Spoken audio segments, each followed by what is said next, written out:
Welcome to the deep dive. Pain, something we all deal with. And today we're diving into pain management, specifically the medications that help us get relief. And this one is really for you because you sent in some really interesting sources. So this deep dive is all about those. Absolutely. You've really pointed us to something so fundamental. How do we deal with pain? What tools do we have? And that's what we'll be mapping out today. Pain relief meds, what are the main types? How do they actually work? Let's try to untangle the complexity. Perfect. And from what you shared, I think it makes sense to lay it out like this.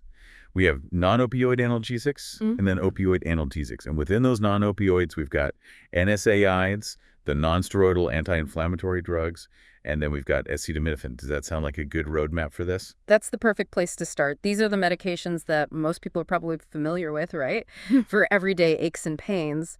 So yeah, building a solid foundation there will really set us up to understand everything else. Okay, so let's jump right in with NSAIDs, those non-steroidal anti-inflammatory drugs. One of the sources you sent mentions that they work mainly by inhibiting something called prostaglandins. Now, for those of us who aren't, pharmacists or doctors, what are prostaglandins and why does it matter that NSAIDs block them? That is a key question. So prostaglandins, think of them like these little chemical messengers. Our bodies produce them in response to various things, but especially when there's an injury. And the important thing is that they act locally, right at the site where they're produced.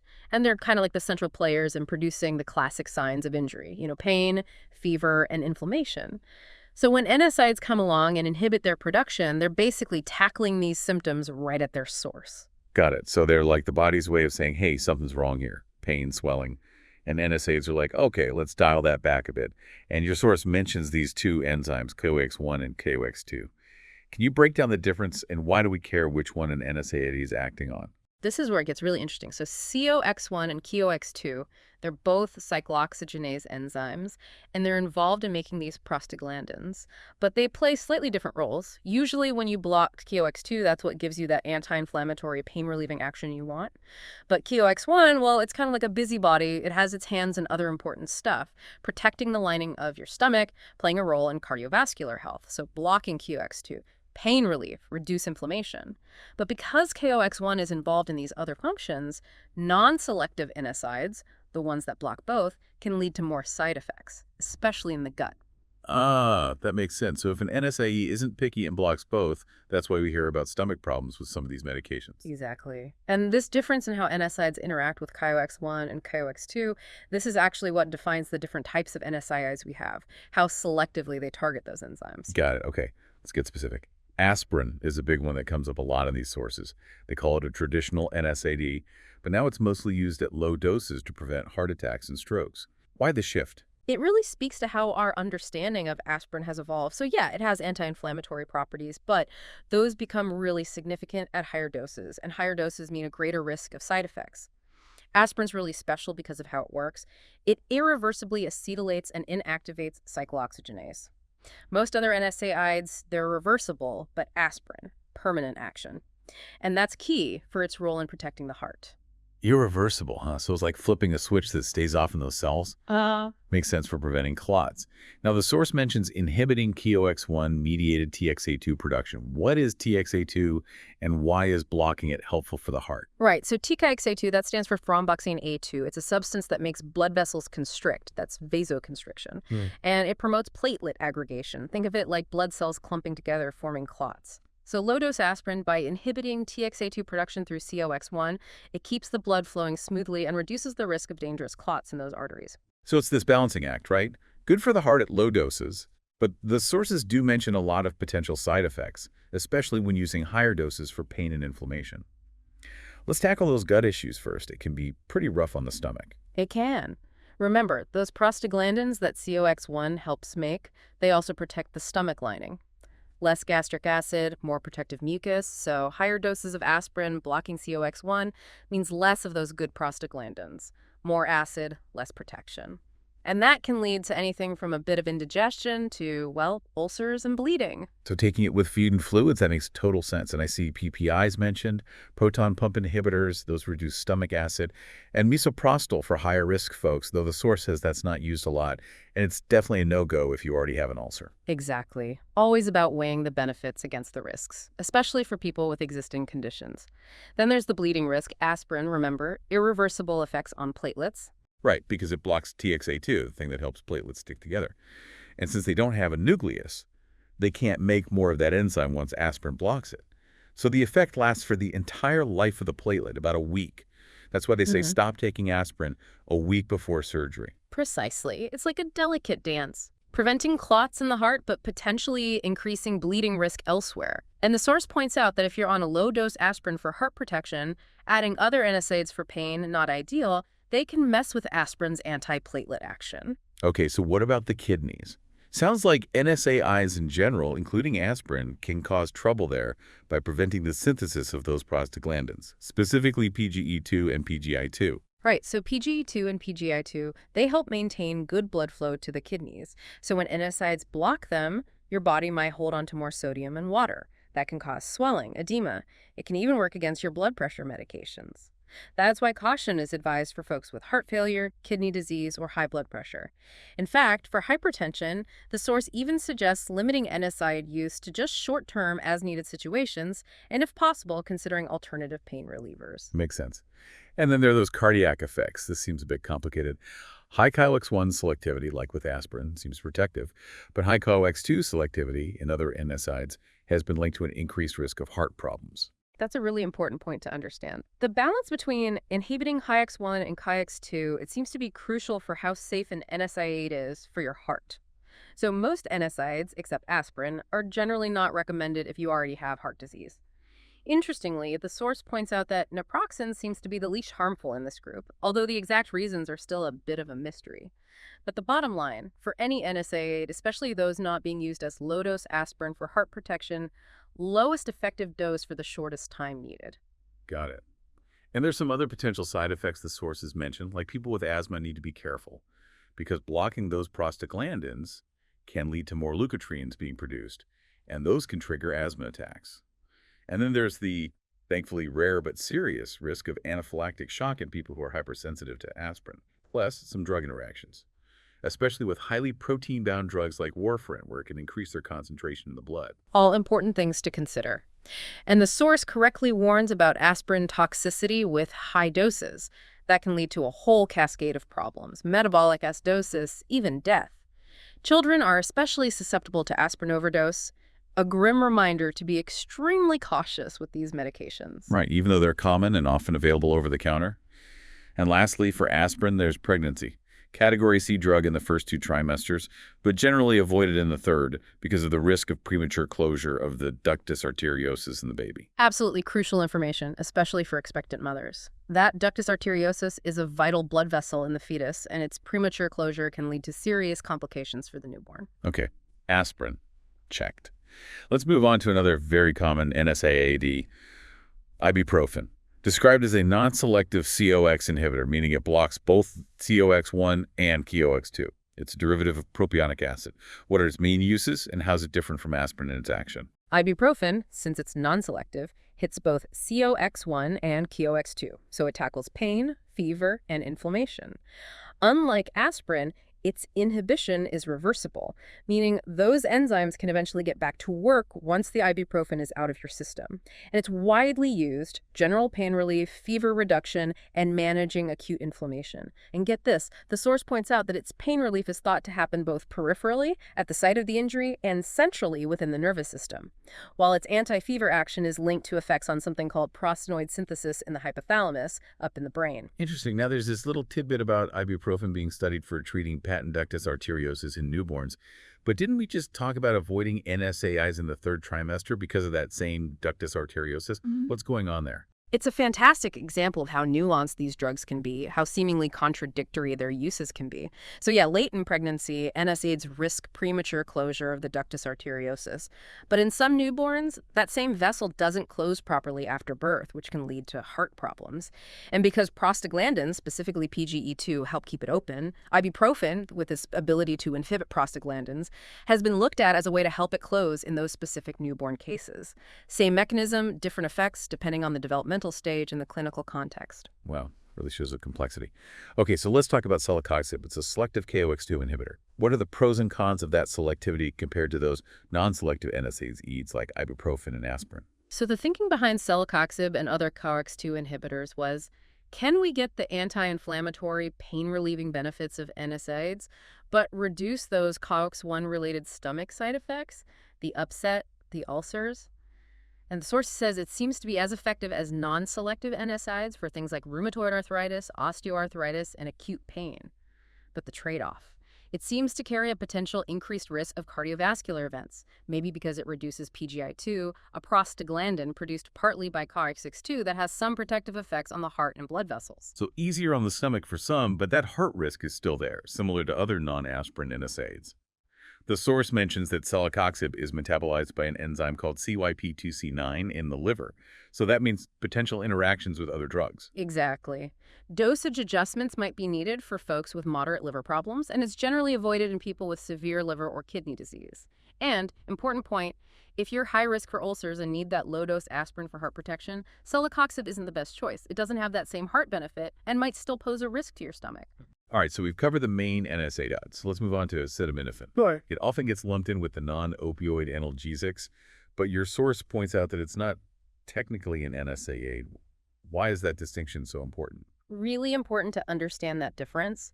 Acetaminophen, it does inhibit prostaglandin production, but mainly in the central nervous system. That's your brain and spinal cord. So that's why it works well for fever and pain, but it doesn't do much to COX enzymes out in the peripheral tissues, which is why it has very little anti-inflammatory action. And importantly, it doesn't mess with platelets or bleeding time, which are hallmarks of NSAIDs. Okay, so good option when there are concerns about the stomach, bleeding risk, or when you don't really need that anti-inflammatory effect. And it's the go-to for kids with viral infections like the flu or chickenpox because it avoids that Ray's syndrome risk that's associated with aspirin. Exactly. It's a great alternative when NSAIDs might not be the safest or most appropriate choice. But remember, acetaminophen isn't risk-free, especially at high doses. The source really emphasizes the potential for hepatotoxicity, which is liver damage, particularly for people with pre-existing liver disease, hepatitis, or a history of alcohol abuse. And the signs of acetaminophen toxicity, they sound pretty scary. Confusion, rapid heartbeat, even coma. Makes you realize that even though it's over the counter, it's still a potent drug and needs to be used responsibly. Sticking to the recommended dose, which your source says is usually 4,000 milligrams per day for adults. Absolutely. Knowing about that potential liver damage is key with acetaminophen, and staying within those dose limits is crucial. All right, we've tackled those non-opioid analgesics. Let's switch gears and delve into the other major category, opioid analgesics. Your source explains that they primarily work through mu, kappa, and delta receptors, all located in the brain and spinal cord. Now, the pain relief is mostly linked to the mu receptors. How do these receptors actually reduce pain sensation? Imagine these opioid receptors as tiny little locks on the surface of your nerve cells. Opioids are the keys that fit into those locks. When an opioid binds to that mu receptor, it sets off a chain reaction inside the nerve cell. One of the main things it does is it reduces the flow of calcium ions into the nerve ending when it's receiving pain signals. This then reduces the release of excitatory neurotransmitters, like glutamate, which are really important for transmitting pain signals along the nerves and up to the brain. So by essentially messing with the signaling, opioids dampen the pain signal, making you less aware of it. So they're like intercepting the pain message before it reaches the brain. Yeah. The source categorizes opioids in a couple of different ways, by how they interact with these receptors, like agonists, antagonists, and so on, and by where they come from. Natural, semi-synthetic, or fully synthetic. Let's start with agonists. They're further divided into weak and strong. What are some common examples of each? Okay, for weak opioid agonists, you have medications like codeine and hydrocodone. And then moving on to strong opioid agonists, you have the more potent options like morphine, oxycodone, hydromorphone, fentanyl, methadone, and meperidone. Keep in mind that these terms weak and strong are generally referring to their potency, how effective they are at relieving pain at typical doses. Okay. And then there are those agonist, antagonists, and partial agonists like buprenorphine and pentazocine, and the pure antagonist, naloxone, which we'll come back to because that's important. The source also mentions the origin of opioids like morphine and codeine being natural, hydrocodone and oxycodone being semi-synthetic, and then fentanyl and methadone being fully synthetic. Why is this classification by origin important? It can be helpful to know how they are related chemically, especially if someone has allergies, although the source does point out that sometimes synthetic opioids might be an option even if someone is allergic to natural ones. And their origin can sometimes give clues about how they're metabolized in the body. Okay, now let's talk about side effects, because opioids have a lot of them. The source lists quite a few. Some are relatively common, like nausea, vomiting, constipation, but others are much more concerning. Slowed breathing, or what they call respiratory depression, is highlighted as the most dangerous. Why is this such a big deal, a potentially life-threatening risk? This is the big concern with opioids. They work in the brainstem and actually reduce the respiratory center's sensitivity to carbon dioxide levels in the blood. Normally, when CO2 levels rise, it triggers you to breathe more, deeper, and faster to expel it. Opioids blunt this response, so breathing can become dangerously slow and shallow. In an overdose, this can lead to complete cessation of breathing, respiratory arrest, and potentially death. That is a very sobering thought, really highlights how serious these medications are. The source also mentions impaired motor skills and judgment, cognitive dysfunction, and then of course there's the risk of physical dependence, tolerance, and addiction.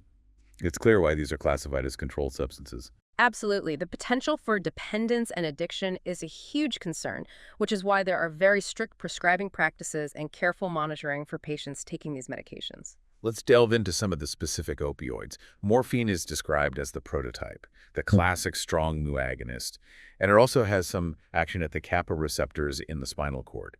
What are its key actions in the body, beyond just pain relief? Well, besides its strong pain-relieving effects, morphine, as we said, can cause significant respiratory depression. It also has antitussive properties, meaning it suppresses the cough reflex.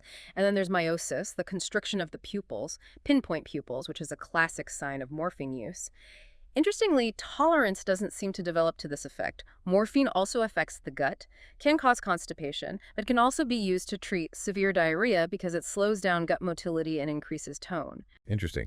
The source mentions that morphine has active metabolites, specifically M6G, which is much more potent than morphine itself, and can build up in people with kidney problems. That can lead to too much sedation and even worse respiratory depression.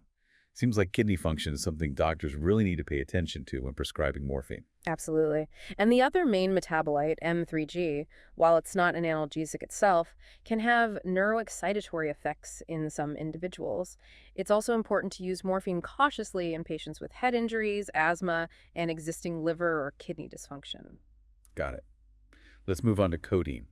It's naturally occurring, but much weaker as a pain reliever compared to morphine. The source explains that its pain-relieving action mainly comes from it being converted into morphine by an enzyme called CYP2D6 in the liver. Why is this metabolic step so important to consider? Because that CYP2D6 enzyme, its activity varies wildly from person to person because of genetic differences. You have people who are ultra-rapid metabolizers. They turn codeine into morphine super quickly.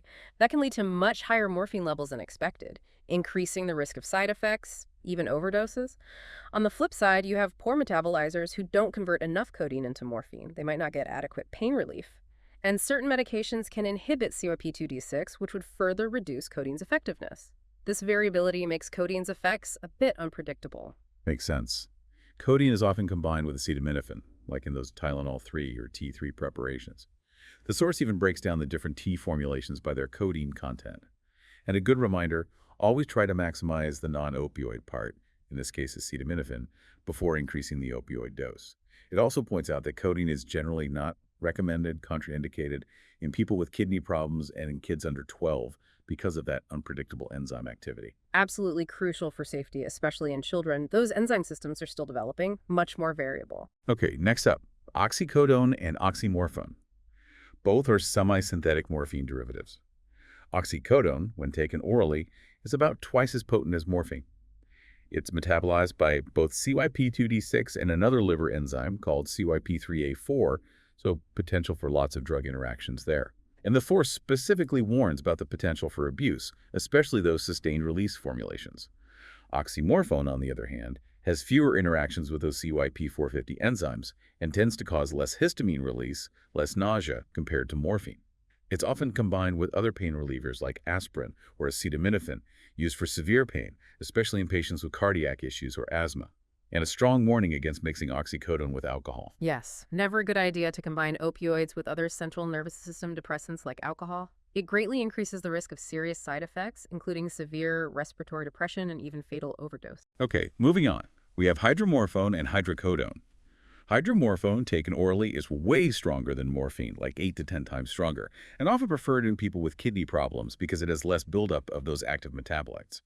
Hydrocodone is weaker, roughly comparable to morphine, and often combined with acetaminophen or ibuprofen. It also has some cough-suppressing properties. Important to note, hydrocodone itself is turned into hydromorphone in the body, so same potential for CYP2D6 interactions like with codeine. These differences in potency, how they are broken down in the body, whether they have active metabolites that can accumulate, these are all crucial factors doctors consider when choosing the right opioid for a patient. Now fentanyl, it's fully synthetic, and get this, 100 times more potent than morphine? Wow. It hits fast and doesn't last long due to its high lipophilicity, meaning it easily absorbs into fat. Because it's so potent, it's usually given intravenously in hospitals or through epidurals or intrathecal injections. There are also oral transmucosal forms for managing breakthrough pain in cancer patients who are already on opioids and transdermal patches for longer-term pain relief.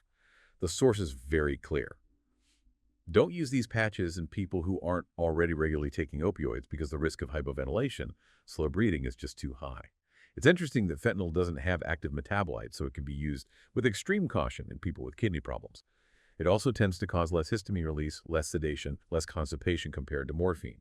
However, it is metabolized by that CYP3A4 liver enzyme, so drug interactions are still a concern. Fentanyl's potency and rapid action make it very useful in specific situations, like anesthesia and severe breakthrough pain, particularly in cancer patients. But its strength means extreme caution is needed. Definitely not a first-line choice for acute pain in people who haven't been on opioids before. Okay, now meperidine, another synthetic, but it's less potent overall than morphine. It's known for having these strong anticholinergic effects, which can increase the risk of delirium compared to other opioids. It also doesn't last as long and has a neurotoxic active metabolite called normeperidone, which is mainly cleared by the kidneys. If your kidneys aren't working well, this metabolite can build up and cause problems like delirium, hyperreflexia, muscle twitching, even seizures. Because of all this, the source recommends meperidine only for very short-term use, 48 hours max, and advises against using it in elderly patients, those with kidney or liver problems, people with breathing issues, and those taking MAO inhibitors. And interestingly, naloxone, the opioid reversal agent, doesn't fully reverse the effects of normeperidine. Meperidine is definitely not the preferred opioid for pain management because of those side effects and the potential for toxicity from its metabolite. Next, methadone. It's a synthetic, orally effective opioid. Its potency compared to morphine is a bit all over the place, meaning converting between the two isn't straightforward. It's known for causing less euphoria and lasting much longer than many other opioids. This is why it's commonly used for controlled withdrawal from opioid and heroin dependence. It can help make the withdrawal process less intense and more gradual. However, its long and unpredictable half-life means it can stick around in the body, building up, which can lead to delayed overdose. Methadone has also been shown to prolong the QT interval on an EKG, which could be risky for the heart, leading to arrhythmias. Methadone's unique characteristics make it valuable for treating opioid use disorder, but that long and variable half-life makes starting it, adjusting the dose, and monitoring very, very important. And the risk of QT prolongation is a serious concern for doctors to be aware of. Okay, how about pentazocine? It's an opioid that's a kappa agonist, meaning it activates those kappa receptors, but it also has some weak antagonist activity at the MOA delta receptors. It can help with moderate pain, taken orally or by injection, and it doesn't cause as much euphoria as morphine. However, high doses can still cause respiratory depression, decreased gut activity, and increased blood pressure. Some people experience hallucinations, nightmares, and dizziness. Now, because it's this mixed agonist-antagonist, it doesn't effectively reverse the respiratory depression from pure mu agonists like morphine. It can actually trigger withdrawal in people who are physically dependent on morphine. Tolerance and dependence can develop with pentazocine use, and it should be used carefully in people with angina or coronary artery disease because it can increase the workload on the heart. That mixed pharmacological profile of pentazocine, it really gives it a unique set of actions and limitations compared to those pure opioid agonists. And it's not used as often for pain management these days. Now, tramadol. It's a centrally acting analgesic. It does bind to the mu opioid receptor, but it has another trick up its sleeve. It weakly inhibits the reuptake of norepinephrine and serotonin in the brain, similar to meperidine. It's broken down by that CYP2D6 enzyme into a more active metabolite. Tramadol is usually used for moderate to moderately severe pain. It tends to cause less respiratory depression than morphine. But there have been reports of anaphylactoid reactions and overdose or interactions with other drugs that affect serotonin levels, like SSRIs, MAO inhibitors, and TCAs, can lead to CNS excitation and seizures. There's also potential for misuse and abuse. That dual action, that's what gives tramadol some unique pain-relieving properties, especially for certain types of pain.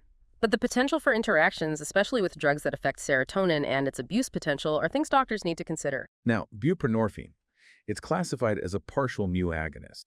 This means it binds to the mu receptor, but doesn't fully activate it like morphine does.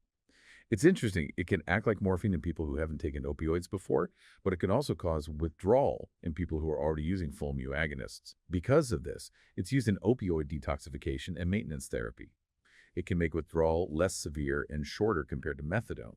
It also causes less sedation, respiratory depression, and low blood pressure compared to full agonists.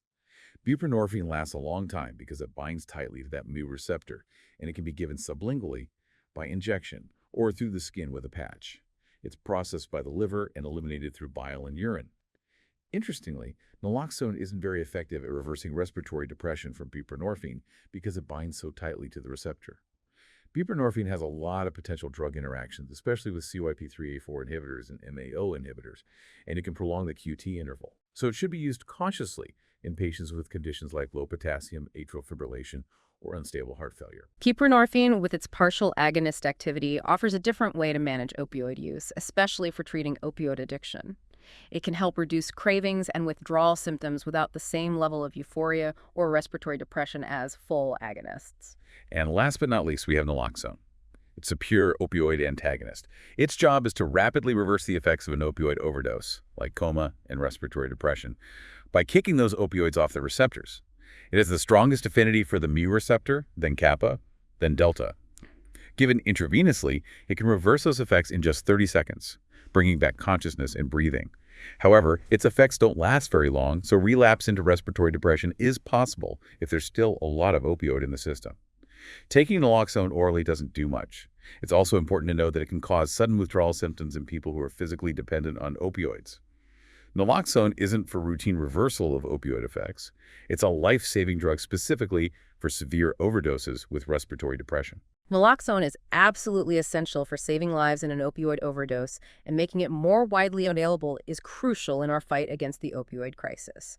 The source does a great job listing those key overdose signs: pale or clammy skin, blue lips, pinpoint pupils, slow or stopped breathing, and unresponsiveness. In that situation, call 911 immediately and give naloxone if you have it, preferably intravenously for the fastest action. Right. It's vital to recognize those signs and act quickly. The source also briefly touches on other non-opioid pain management options, things like antidepressants like amitriptyline, anticonvulsants like gabapentin, and topical medications like lidocaine. And it's crucial to clarify that pentobarbital and other barbiturates, those are not used for pain relief.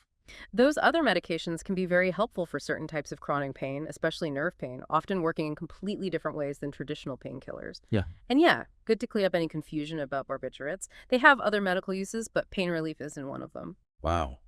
That was a seriously in-depth deep dive into a whole range of pain management medications, all thanks to the awesome sources you sent in. Pain management is clearly very complex with a ton of tools available, each with its own mechanisms, benefits and risks. Absolutely. Understanding these nuances is crucial, not just for doctors who prescribe these medications, but for anyone dealing with pain and trying to make informed decisions about how to manage it. So given all the risks and benefits we've discussed, from gut issues with NSAIDs to the really serious risk of respiratory depression with opioids, what do you think are the most critical things to consider when choosing pain relief options, either for yourself or for someone you care about? This deep dive has definitely given me a lot to think about. I hope it's done the same for you. It's been fascinating, and I encourage you to keep exploring these topics. Thanks so much for joining us for this deep dive.